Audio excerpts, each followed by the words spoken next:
கொதிக்கிற தண்ணியில் 1 cup meal மேக்கரை சேர்த்து எக்ஸ்ட்ரா தண்ணியை வடிகட்டி எடுத்துக்கலாம். கடாயில் 2 டேபிள் ஸ்பூன் நெய், ஹோல் ஸ்பைசஸ், கட் பண்ணிய 2 பெரிய வெங்காயம் சேர்த்து வெங்காயம் கண்ணாடி பதம் வர்ற வரையும் வதக்கி 1/4 டீஸ்பூன் ஜீரகத்தூள், 1/2 டீஸ்பூன் மிளகாய்த்தூள், 1/4 டீஸ்பூன் மஞ்சள் தூள், 1 டீஸ்பூன் கரம் மசாலா, தேவையான அளவு உப்பு சேர்த்து மிக்ஸ் பண்ணி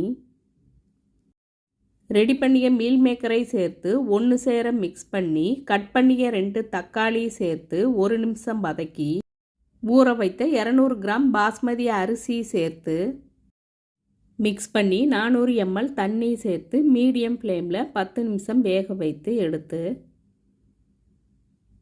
1 டீஸ்பூன் நெய், கட் பண்ணிய கொத்தமல்லி இலை சேர்த்துக்கலாம். Meal maker pulao ready.